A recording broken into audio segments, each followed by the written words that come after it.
Assalamualaikum warahmatullahi wabarakatuh.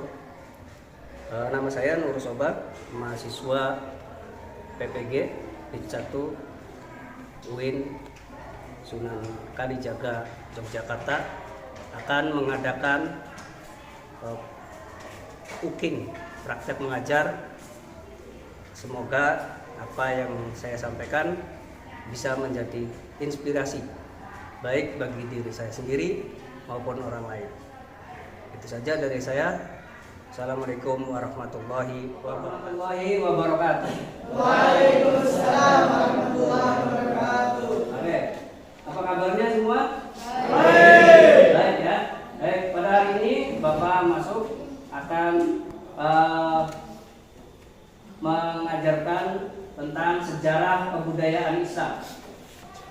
Pada pertemuan pertama ini kita akan mempelajari tentang periode Rasulullah, di mana yaitu tentang kebudayaan masyarakat Arab sebelum masuknya Islam. Jadi artinya apa saja kebudayaannya, bagaimana kebudayaannya. Nanti kita akan mempelajari itu. Namun sebelum itu Bapak akan mengecek dulu bagaimana keadaan kalian. Ya, siapa saja yang tidak masuk akan absen dulu. Yang pertama adalah Ahmad Doni Ramadhani. Ada? Hadir. Ivo Fauzia. Fariha. Latifatu Zahra. Yulianti. Adrian Mulyadi. Azwar Anas. Baik. Itu. Ada yang tidak hadir? Tidak. Kalau itu untuk mempersingkat waktu, kalian sudah membentuk kelompok masing-masing, ya, sesuai dengan kemarin tes psikoteknis kalian, sesuai bakat minat kalian yang soal cerita itu, kalian bentuk kelompok. Nah, sekarang untuk lebih semangat lagi, kayaknya sudah pada lemes semua. Untuk lebih semangat lagi, coba ketua kelasnya pimpin doa dulu. Silakan pimpin doa dulu. Ketua kelasnya sok. Siapa? Kita baca doa bersama-sama. Doa mulai.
pelajarannya. Bapak akan menyajikan materi dulu, Bapak akan menyampaikan materi sedikit, kemudian kalian silahkan pikirkan bagaimana pelajaran, ya. Kalian cari materi-materi tambahan sebagai tugas kelompok kalian untuk menambah pengetahuan dan wawasan kalian. Ya. Kemudian nanti hasil kerja kelompoknya nanti tolong disampaikan di akhir pelajaran. Jadi ketika Bapak menerangkan, tolong harap simak baik-baik apa yang akan Bapak sampaikan. Kemudian silakan untuk tambahannya cari tambahan dari materi buku pelajaran kalian. Kita mulai ya. Yang pertama adalah bahwa kita akan memasuki pelajaran sejarah kebudayaan Islam tentang periode Rasulullah. Yang pertama adalah periode kebudayaan bangsa Arab sebelum Islam atau pra-Islam. Bagaimana sih kebudayaan bangsa Arab sebelum Islam? Namun sebelumnya Bapak akan menyampaikan kenapa kita harus mempelajari itu. Kenapa harus mempelajari kebudayaan bangsa Arab sebelum Islam? Kenapa nggak langsung belajar Islamnya saja? Nah, tujuan pembelajaran kali ini adalah kita akan menganalisa kebudayaan masyarakat Mekah sebelum Islam, ya, sebagai inspirasi, ya, sebagai inspirasi berbuat positif. Suudzon, apa saja yang akan kita pelajari, kebudayaan apa saja yang ada pada bangsa Arab sebelum Islam itu apa? Kenapa agama Islam lahirnya di Arab? Jadi kita tahu ada apa sih di sana? Kita mengenal kebodohan. Apa sih zaman kebodohan itu? Ya. Nah, kemudian yang kedua adalah kita akan menganalisa kebudayaan masyarakat Makkah sebelum Islam. Ya, sebelum mengenal kebudayaan Islam. Untuk apa? Untuk mengenal di daerah kita, di lingkungan kita, mana kebudayaan yang baik, mana kebudayaan yang buruk. Nah, itu tujuannya. Tapi kita harus tahu dulu apa sih Islam itu di mana? Islam lahir di Jazirah Arab. Kita tahu bahwa agama Islam lahir di Jazirah Arab. Ya. Kemudian apa sih Jazirah itu?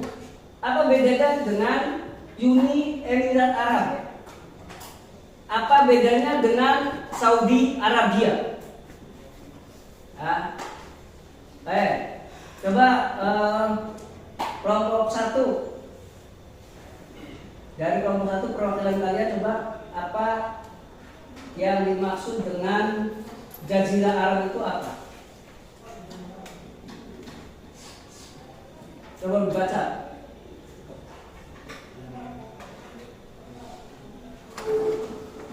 Udah, coba baca.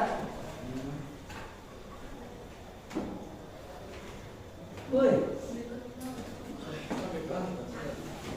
Bahasa Arab yang berarti kepulauan. Sementara menurut KBBI, Jazirah adalah tanah yang menganjur ke laut seakan-akan merupakan pulau. Oke. Ini lihat nih, ya, Bapak sudah di layar kalian lihat bahwa Jazirah itu secara etimologi adalah berasal dari bahasa Arab, artinya kepulauan. Jadi Jazirah itu kepulauan. Tapi kita lihat, Arab itu bukan kepulauan, Arab itu satu pulau kan? Di peta itu Arab itu satu pulau. Kok disebut Jazirah kepulauan? Oh, ternyata di dalam KBBI itu Jazirah artinya adalah tanah yang menganjur ke laut seakan-akan sebuah pulau, atau yang biasa kita sebut dengan semenanjung. Di Indonesia banyak loh, semenanjung Malaka, semenanjung Himalaya, semenanjung apalagi Irian Jaya. Banyak semenanjung di daerah kita. Di Indonesia itu banyak. Nah, kemudian Arab sendiri itu apa? Jazirah, tadi pengertian Jazirah. Sekarang pengertian Arab. Arab itu apa? Arab itu adalah berasal dari kata Arabia yang berarti gurun pasir. Ya. Tapi ada lagi yang menyebutkan bahwa Arab itu berasal dari kata abbara, yu'abbiru. Kalau abbara itu berarti pengembara, orang yang suka jalan-jalan. Jadi kalau kalian suka hiking, ya, suka jalan-jalan, itu berarti kalian bangsa Arab. Jangan ragu-ragu untuk ngomong ana Arabun. Ya. Dimana anta Arab? Ana Arab. Arab, abbar, berasal dari kata abbara, yu'abbiru, yang artinya apa? Abbara itu artinya adalah pengembara. Jadi Jazirah Arab itu adalah artinya pulau atau tempat yang dihuni oleh orang-orang yang suka mengembara. Kemudian secara geografis, kita lihat secara geografis bangsa Arab itu dibagi tiga. Yang pertama adalah Arab Utara, yang kedua Arab Tengah, yang ketiga adalah Arab Selatan. Arab Utara.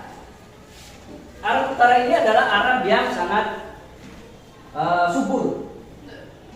Arab yang sangat subur, ya, di mana di sana tumbuh kebudayaan yang hebat pada Arab bagian utara. Ya, di antaranya adalah adanya kerajaan Sabah yang dipimpin oleh seorang putri Ratu Balqis. Kalau kita kaitkan dengan Indonesia juga sama. Perkembangan agama Islam di Indonesia pertama dipimpin oleh seorang ratu, yaitu namanya Ratu Sima dari kerajaan Boni pada abad ke-7 Masehi. Jadi bangsa Arab dengan bangsa Indonesia perkembangannya hampir sama. Nah, makanya kita perlu mempelajari kebudayaan bangsa Arab sebelum Islam itu apa? Bagaimana kebudayaan bangsa Arab setelah Islam? Apa bedanya dengan kebudayaan bangsa Arab?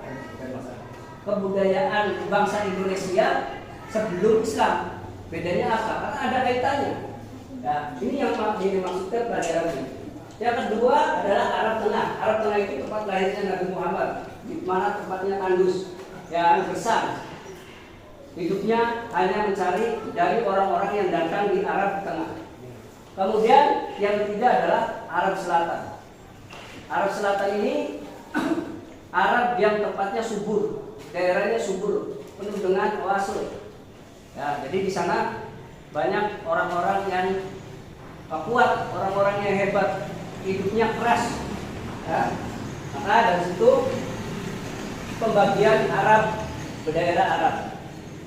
Nah, kemudian yang berikutnya adalah kita setelah agama Islam masuk, ya, maka bangsa Arab dikenal dengan masyarakat jahiliyah. Masyarakat jahiliyah. Apa itu masyarakat jahiliyah? Apa itu jahiliyah? Kita sering menyebutnya kebodohan dan kita juga sering menyebutnya kegelapan. Kita sering menyebutnya kebodohan, kita juga sering menyebutnya kegelapan. Jadi jahiliyah itu artinya apa? Kebodohan atau kegelapan? Hah?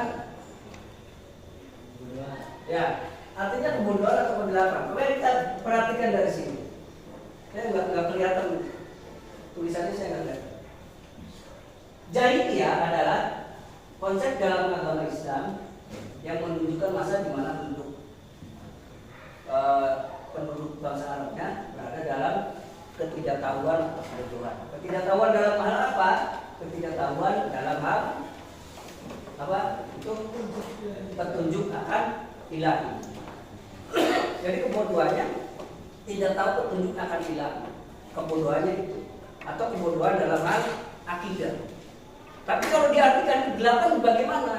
Artinya bahwa pada saat itu masa jahiliyah itu karena di situ belum ada petunjuk, belum ada penerang. Ya, Nabi Muhammad belum lahir, maka disebut namanya dengan zaman jahiliyah. Jadi zaman jahiliyah itu bisa diartikan zaman kebodohan atau zaman kegelapan. Tapi bukan arti sebenarnya bodoh atau gelap.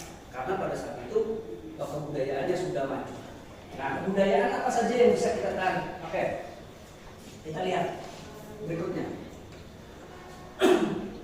Kebudayaan bangsa Arab, ya. Nah, di sini bangsa Arab sudah ada tradisi keilmuan, yang hebat, sudah ada tradisi berdagang, sudah ada tradisi bertani, bersair. Tradisi keilmuannya sudah hebat, berarti mereka itu sudah hebat sekali. Nah, kemudian tradisi bersair, kemudian tradisi menghormati tamu dan sebagainya, menepati janji. Saking orang Arab itu saking takutnya untuk ingkar janji, sampai-sampai mereka itu rela, sampai-sampai orang Arab itu rela untuk mengorbankan keluarganya hanya demi untuk menepati sebuah janji. Hal ini menghormati tamu dan menepati janji jadi kebudayaan yang sampai sekarang masih dilestarikan. Bahkan kita sebagai orang Islam wajib hukumnya untuk menghormati tamu. Saking wajibnya, saking pentingnya untuk menghormati tamu sampai ketika kita melakukan ibadah yang sunnah, ketika ada tamu kita harus menghormati tamu, mengutamakan penghormatan tamu, ya, menghormati tamu dulu. Ini kebudayaan yang baik. Nah, kebudayaan yang buruknya apa? Ya, budaya yang buruknya diantaranya adalah mengukur bayi perempuan. Itu saja materinya. Jadi kalian nanti silahkan perdalam lagi dengan cara kerja kelompok. Apa yang Bapak tadi sampaikan, silahkan kalian cari dengan buku-buku pelajaran kalian dengan metode kerja kelompok. Dimulai kerja kelompoknya, silakan buka bukunya, catatannya dibuka. Ngobrol dengan saya.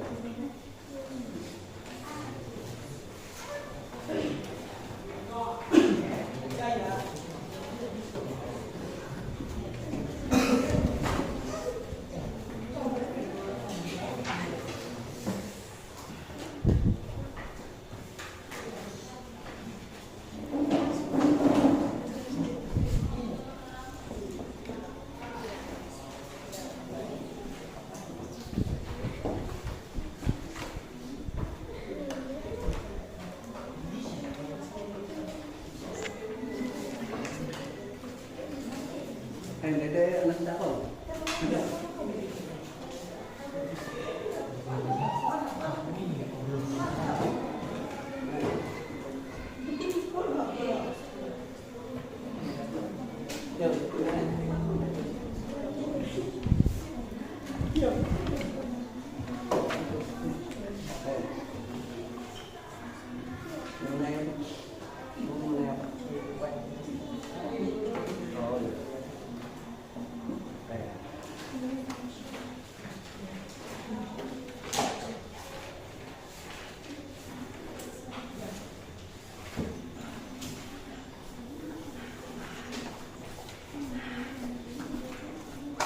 Sudah mulai ya.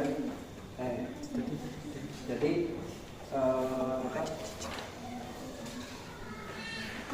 masyarakat bangsa Arab sebelum Islam itu sebetulnya sudah mulai maju, peradabannya, kemajuannya, terus kehidupan sosialnya sudah mulai maju. Jadi nanti kalian silakan cari bagaimana kemajuan dalam bidang kehidupan sosial, dalam bidang ekonomi, ya, dan sebagainya. Dalam pemerintahannya bagaimana waktu itu. Nah, nanti silakan diskusikan dengan kelompok kalian. Hasilnya nanti disampaikan di depan. Ya, silakan lanjutkan.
memiliki kebudayaan, memiliki tradisi yang baik dan tradisi yang buruk. Jadi kebudayaan yang baiknya apa, kebudayaan yang buruknya bagaimana. Ya. Jadi apa yang ada sekarang itu berarti pasti kebudayaan yang baik. Dan yang ditinggalkan itu adalah kebudayaan yang buruk. Sehingga kita kaitkan dengan lingkungan kita sekarang. Ya, masih ada kebudayaan buruk di lingkungan kita apa saja. Itu jangan sampai kita masuk ke dalam lingkungan yang tidak baik. Ya, itu. Saya nanti diskusikan dengan kelompok kalian, silakan lanjutkan ini diskusinya. Yang berarti kepulauan. Ya, Mas.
tugasnya adalah kalian mencari kebudayaan yang baik apa, kebudayaan yang buruk itu apa. Ya, apa kebudayaan yang baik, apa kebudayaan yang buruk. Untuk apa? Untuk kalian bisa mengetahui bagaimana kita menyikapi kebudayaan-kebudayaan yang ada di lingkungan kita dalam hal-hal yang baiknya saja. Ya, jadi kita tidak usah melakukan justifikasi atau menilai sesuatu itu tanpa dasar, tanpa dalil yang kuat. Ya, kita harus bisa menilai bagaimana yang baik dan bagaimana yang buruk, termasuk dengan kebudayaan yang ada di lingkungan sekitar kita.